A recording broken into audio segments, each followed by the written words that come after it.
Right, so good afternoon, everyone. Good afternoon, sir. And how are you all today? Good. All right. So, what subject is this we are doing? Integrated science. Science or integrated science. And as we have learned over the course of time, over the last academic year, that integrated science means that everything that you know, it comes together from real life, and you learn the science behind it. So science is in everything, and everything that we watch, everything that we do, we would find some science in it. We would already been exposed to this, but as I would always normally talk about, I would emphasize on vocabulary. Do you all remember me always highlighting vocabulary and what is this word? And if you could figure out something using those vocabulary. Yes, sir. Right. So here now, somebody had a question? Right. Here now we have a new word. Anybody could try pronouncing that to me? Yes? Symbiosis. Symbiosis. So far, we went through pieces and we are able to figure out one piece of that word. Which is that one piece of the word that we bio, which refers to alive or living things. So again, this speaks about symbiosis.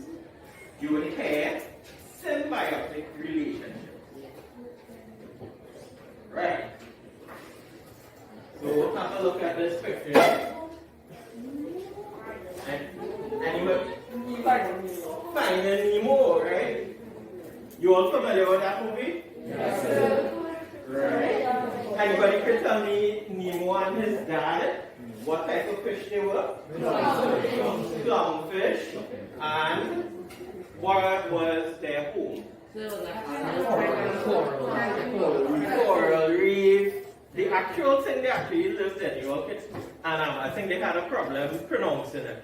Anemone. Anemone. Wow, one shot. Good job. Anemone. Right? And if you remember, the anemone could sting people, no? But could they get stung? No.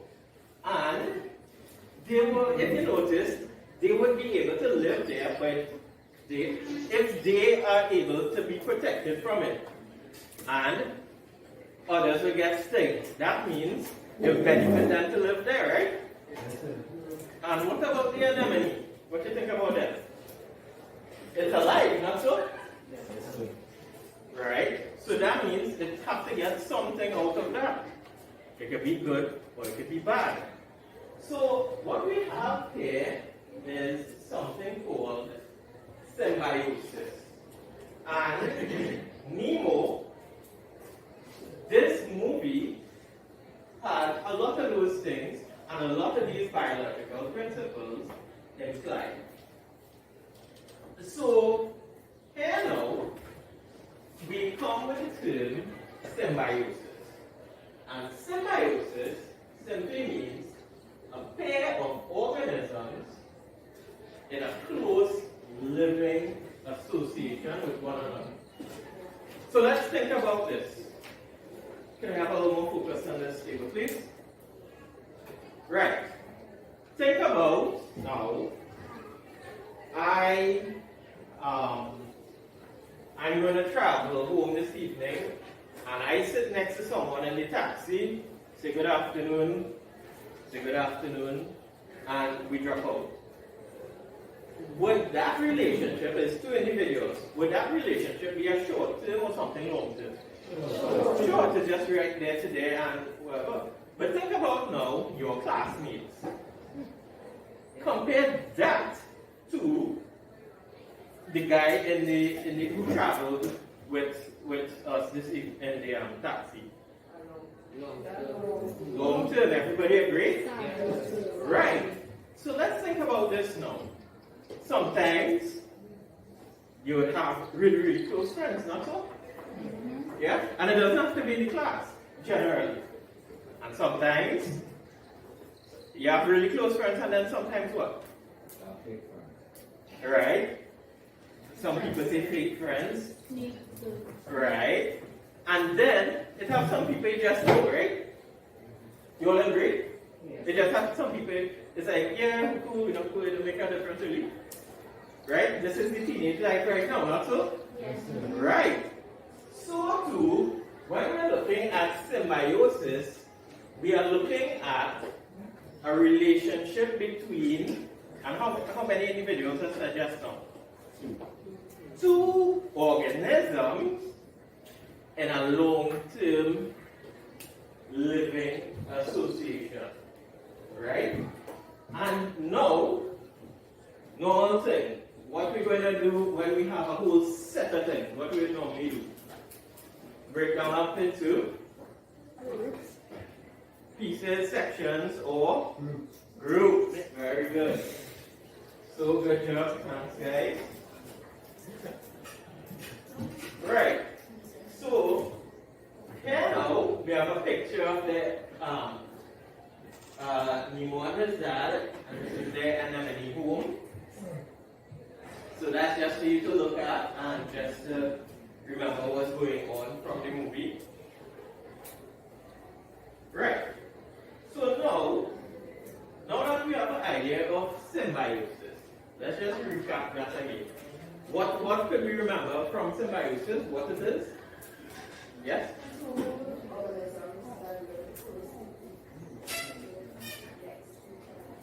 Okay, that could work. So we're going to first part, two organisms. We just need to hear the last part correct, but we just need to tidy up the vocabulary. Somebody on this side, let's do it. Okay?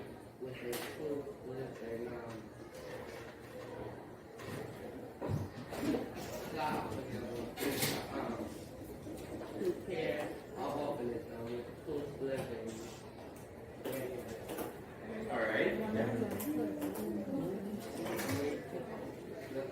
The last part. Okay. Living close. Okay, so close association. So it's a long-term living association, right? So what I would do, I would post this on the Google Classroom also, so you all can write down the things that you all see there, yeah?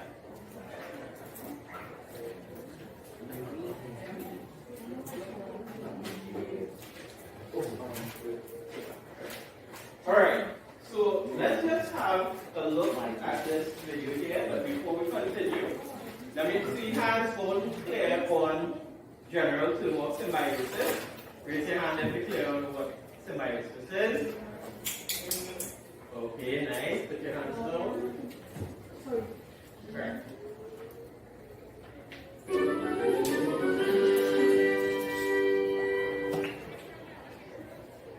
I really do not like sandboxes as a kid. It's not that I have a problem with sand, or sand related, or sandcastles, just sandboxes. See, as a little kid, I'd play with something, then I'd kind of forget about it, and then rediscover it, and it'd be all new again. This is what happened with my sandbox. Except, when I rediscovered it, the sand had all these tiny holes in it. My dad was with me and exclaimed, "Well, look at that, your sandbox is full of antlions." Perhaps my dad should not have assumed that I knew what antlions were. I eventually figured out what they were later on. And it makes sense now because my father really loves insects. Antlions are insects. In their adult form, they sort of look, in my personal opinion, like a less cool version of a dragonfly. They are not a dragonfly. But in their larva stage, they look, well, not like many things I can compare it to. They have these mandibles and they make these sand pit traps. And then they wait with their mandibles just showing above the surface. When an ant or other small insect walks over their sand pit, they drag it in. They pull the ant underground, biting it and injecting it with enzymes to digest it in order to consume the ant's juices. I also have learned by watching them that they toss sand at their ant victim too if they need help subduing it before they drag them under. Thankfully, antlions are small. In fact, doodlebug is evidently another name for these things. I'm not exactly sure how you go from antlion to doodlebug, but okay. It's all relative. They're bad news for an ant because the antlion is a predator of the ant. The ant is their prey. That's an ecological relationship right there. And that's what we're going to talk about, ecological relationships.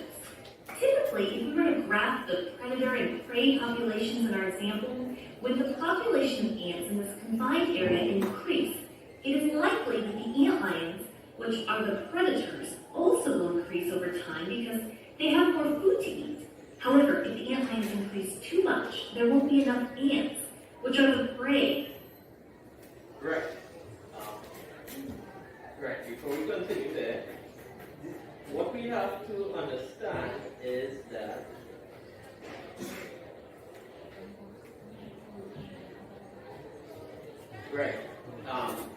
the things that we learn now would come in forms 4, well, this is form 2, form 3, form 4, form 5. So if you go to do biology, HSE, integrated science, all these things will eventually be part of what you have to do, right?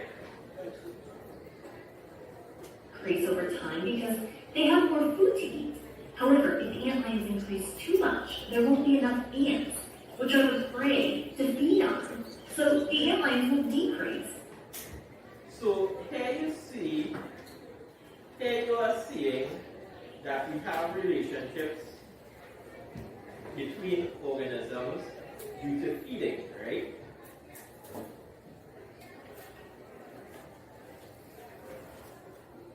Anybody could think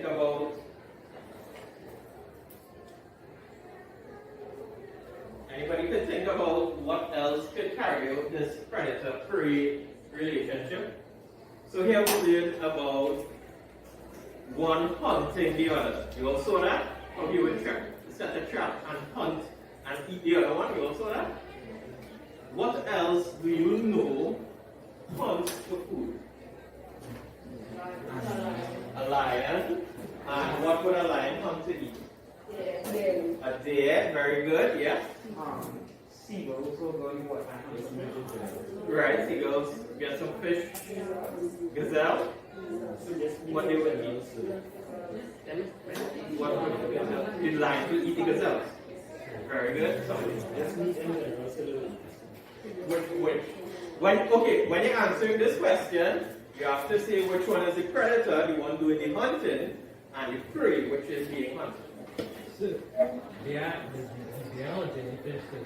The Biology and fish too. They hunting fish, right? Shark hunting that you want, alright? Lizards will mostly like eat butterflies. Lizards, like house lizards. Yeah, right? They'll find butterflies on the wall, like small ones. Right, those moth and stuff, right? Right. So we have a good idea that the one being hunted and killed and eaten is called the prey. Thank you. And the one doing the hunting? Predator. Right.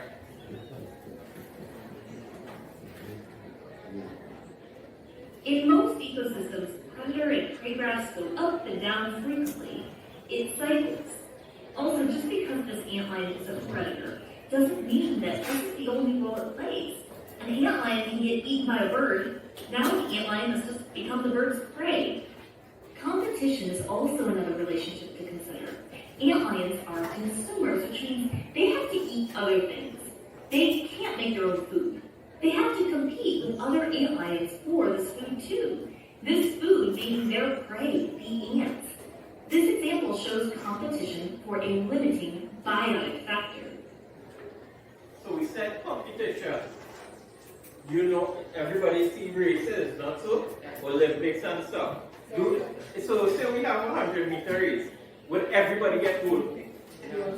No. Right. So what they have to do? They have to compete to get their place. So too, in an ecosystem, in a habitat, they would have to, what they would have to do? Compete for,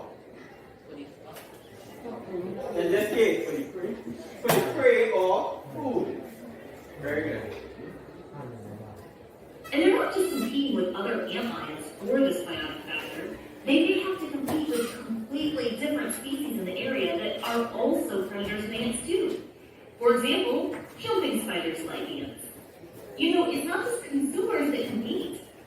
creatures, like this plant, make their own food, but that does not mean they don't have to deal with competition. For example, this plant here is competing for this limiting abiotic factor, light.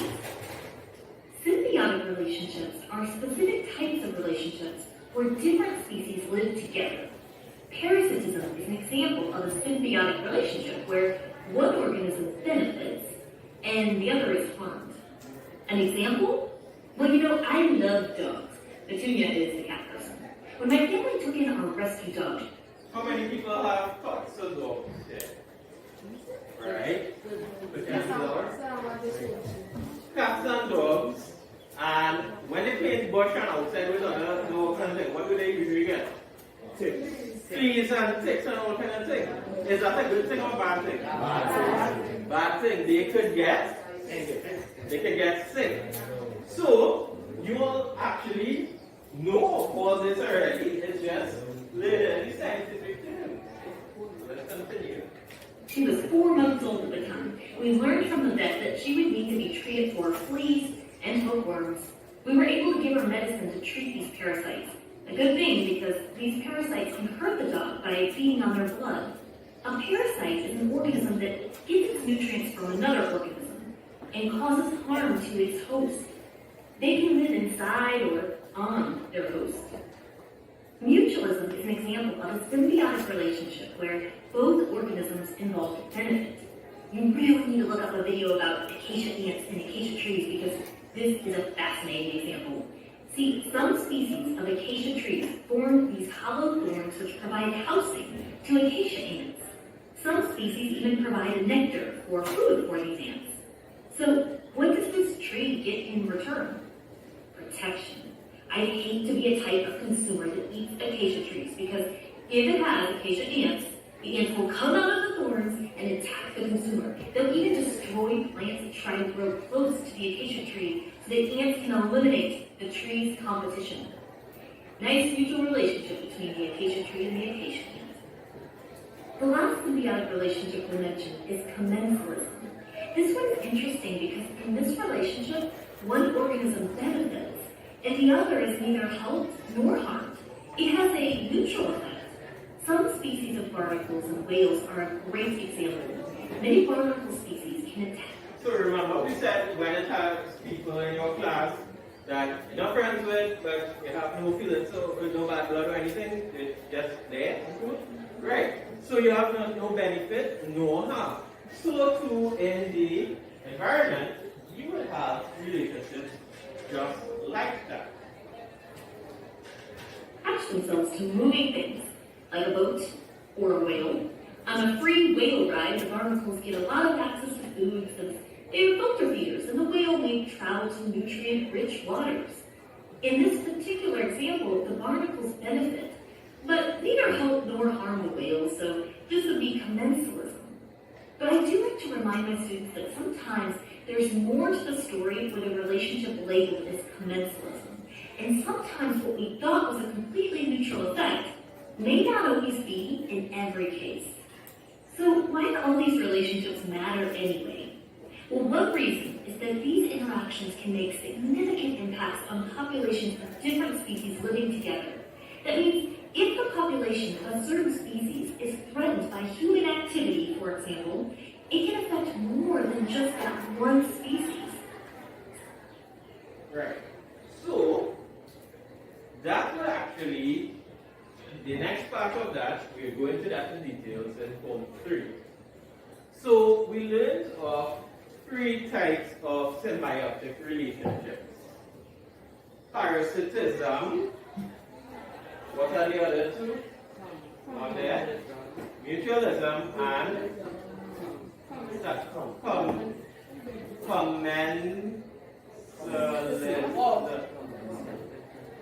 commensalism. Right? So, let's have a look at some examples here. Mutualism. So, could someone remind me what mutualism was about again?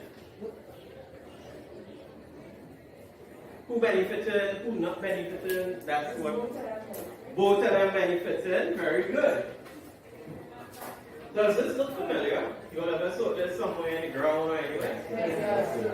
Right. Do you all know what's going on there? They carrying it to the nest. Okay. Do they eat it? The family, yeah. Instead of swine. They're storing it. Anybody else?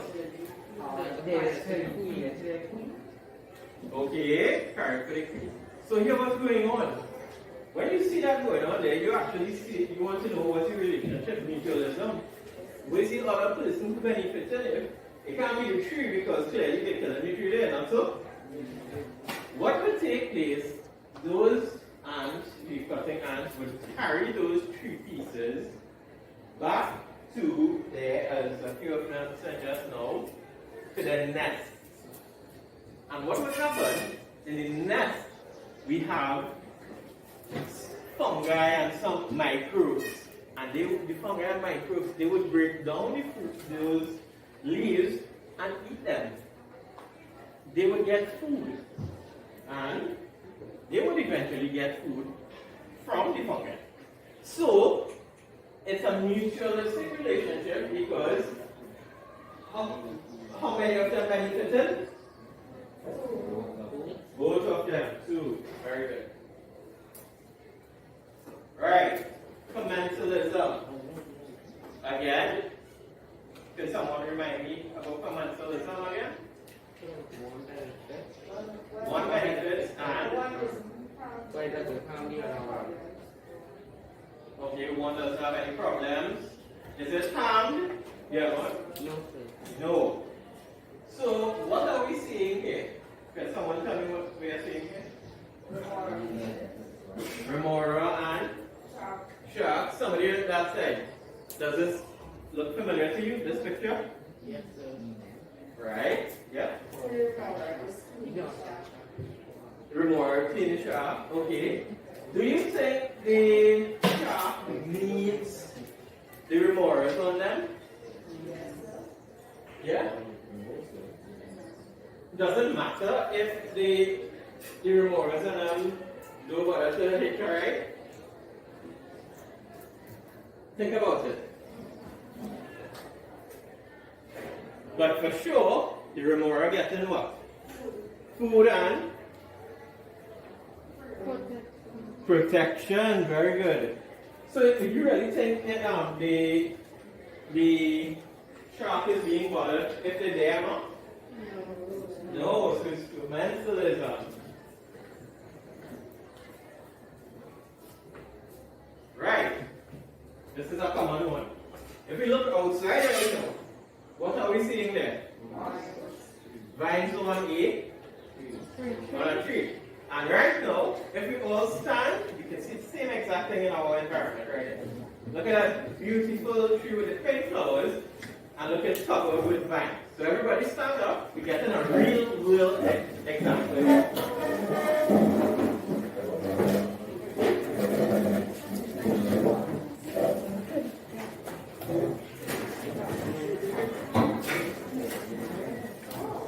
You all seeing them? And if you notice the parts of the tree that is covered with the vines, is it looking nice and bright and healthy? Full of flowers? How is it looking? It's looking like it's dying. Okay, let's come back over see. We want to be looking at the tree, not the birds.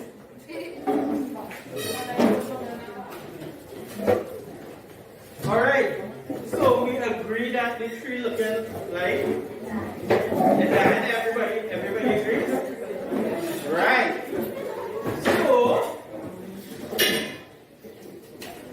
So parasitism now, how could we describe parasitism again?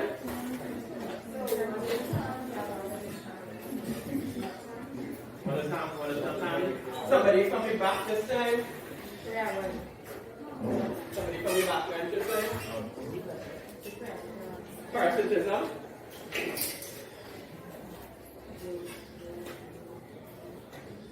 We summon up parasitism.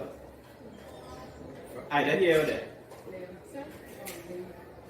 If you have one benefit, but the other one If not, they can't, that's like, we're going to do that.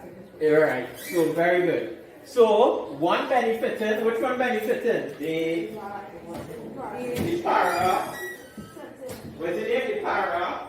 The parasite is benefited from the static age post. Very good, guys. So, parasitism is the next one. So, let's go forward here.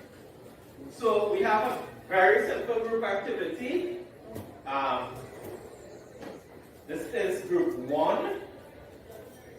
Group 2 will be these 2 lines, and group 3 will be in front here.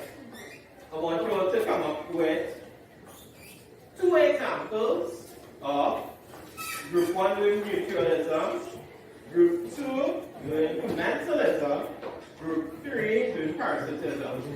So you're giving me 2 examples, so that means 2 pairs of organisms, and you're identifying what each one would be getting out of the relationship or not. Right, so you're getting 2 examples. So each of you getting 2 examples, each group. Group 1 doing mutualism. So you all will get 2 examples of mutualism, and tell me about those organisms.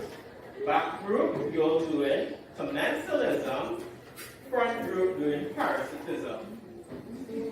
Because of the numbers in the group, since it's 2, each group could do, and it's 2, one could do 1 example, the other one could do 1 example. So I'll give you all about 5 minutes to do that.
Yeah, using new examples, right? Not the examples we did already.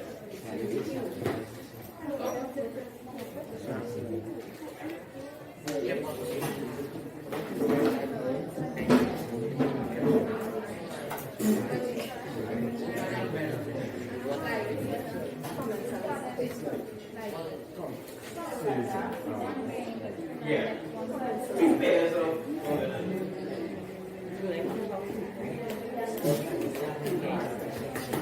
Yeah. 2 examples.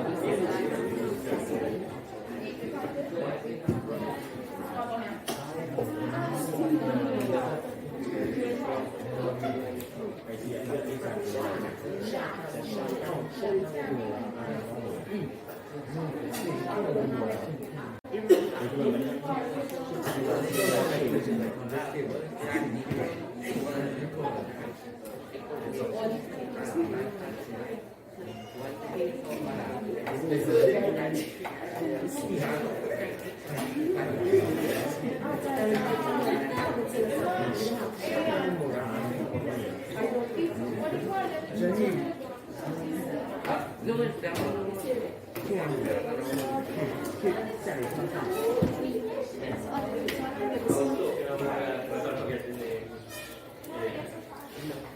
friends, right? Why not take it? Guys, you're right.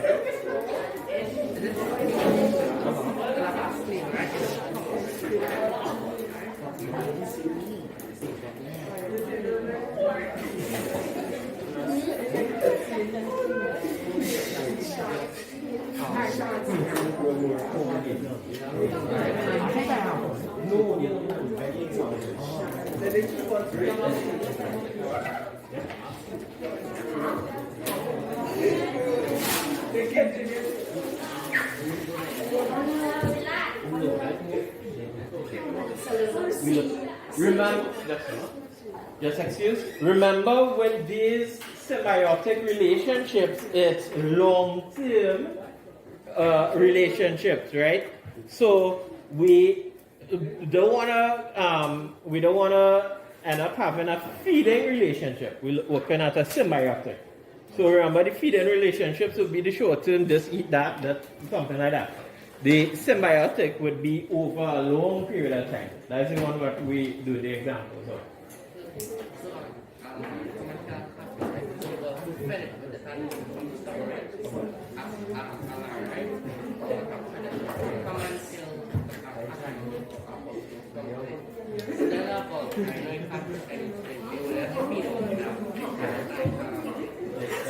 The postpartum.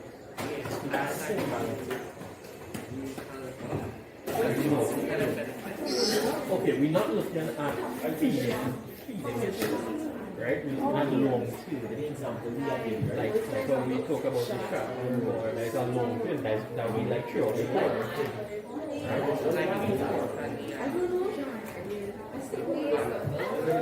Yeah. So keep in mind these relationships are long-term living relationships.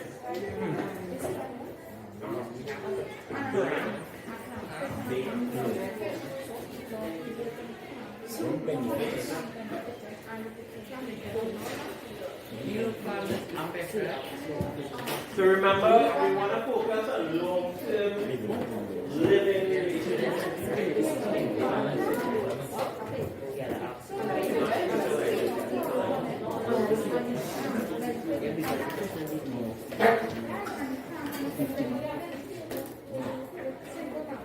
Right, we have at least one example. Let's start with group 1, yeah? Yeah, yeah, no? I'm not saying it too. Okay, let somebody go for group 1. So she said all the fish, right? And the calms, the fruity closer, like when you want close and Just 1 second, just up, guys. I can't say. so like she said, the calm, right? So like when you get this, you can just come and clean it off and both of them benefit because like the dirt will come off and the fish will get food. Like But remember, both of them have to be alive. yes, no, The barnacles and what? no, the calm. Yeah. Okay.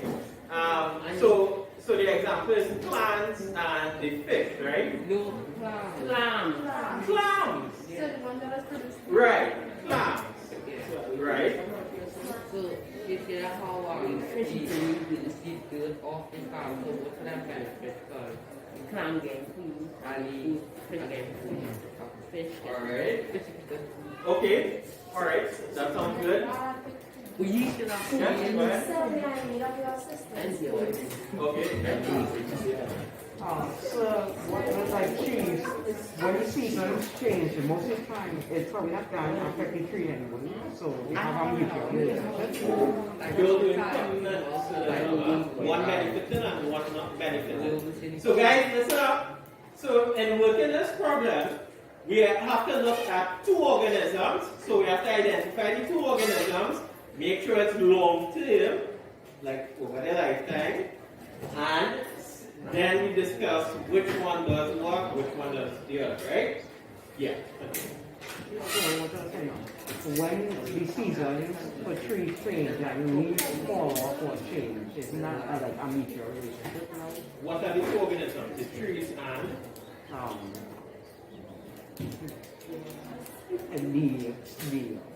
the climate.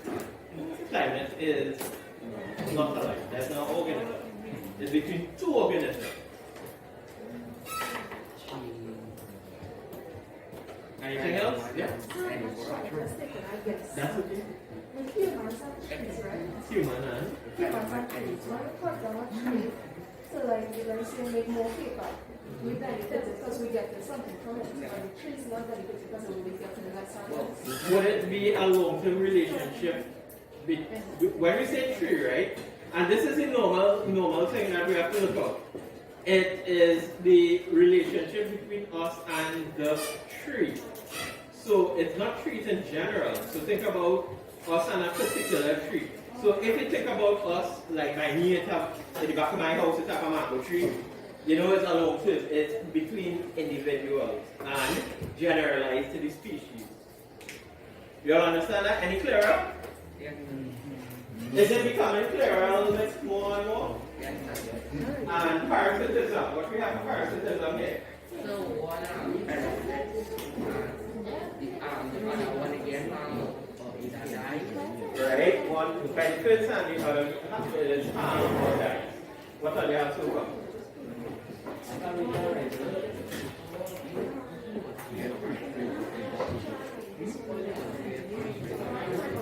Termites and trees, good example. So, which one is benefiting? Termites because they are getting food, and which one is being harmed or being dying? The tree. Alright. Right. So you all kind of see what's going on here? Alright. So let's move on.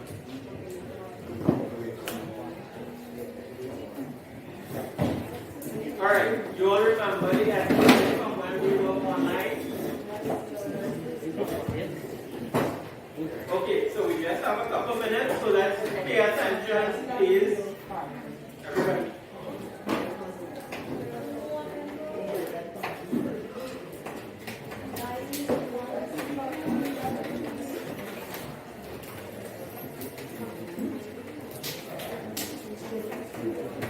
Hey, can you reach those pretzels way up there?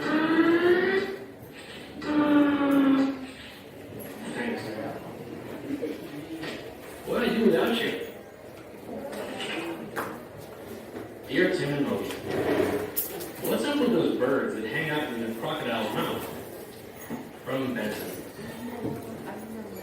That's one of my favorite symbiotic relationships. A symbiotic relationship, or symbiosis, occurs when two species live in close contact with one another. So, what is symbiosis? Which one? Please, second and third answer. Oh, okay. Okay, what we have here, when two species are in the same habitat, they live in close contact with each other, two species perform the same role in an ecosystem. Second one. Alright, let's see. Submit. Correct. Alright. So let's go.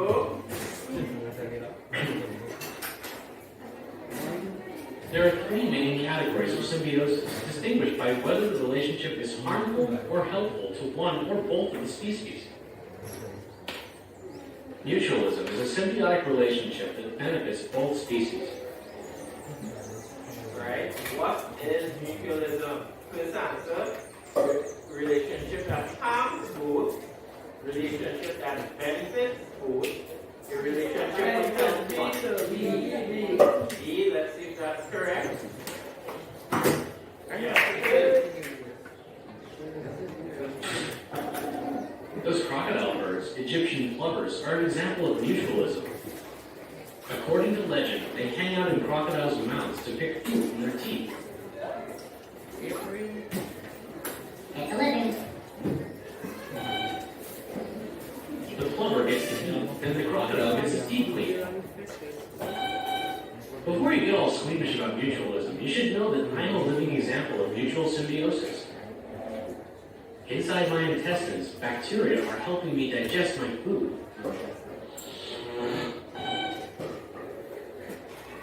Right? Not an example of nutritionalism. Bacteria helping humans digest food. Flowers getting food from crocodiles, and crocodiles getting feed. Remoras getting food from sharks and elephants, which is not mutualism. See, remember the commensalism with the shark and the remoras? Alright, so see, correct. Cool. No, I don't need a doctor. Everybody has them. Those bacteria have a food supply, and I get to eat a wider range of things.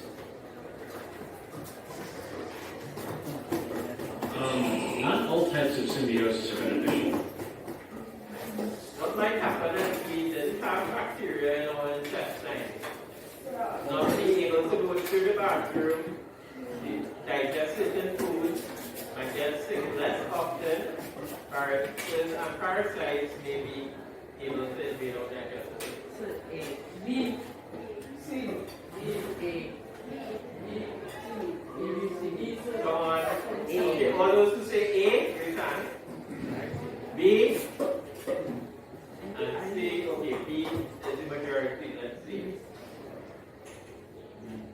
Correct. Good job.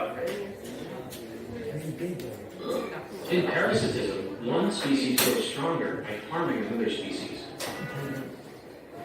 One species was stronger by harming another. Both species benefit. One benefit, the other is health. This one. Correct. Take the block fly. This nasty little critter spends the first part of its life inside the bodies of... Alright, so what is symbiosis?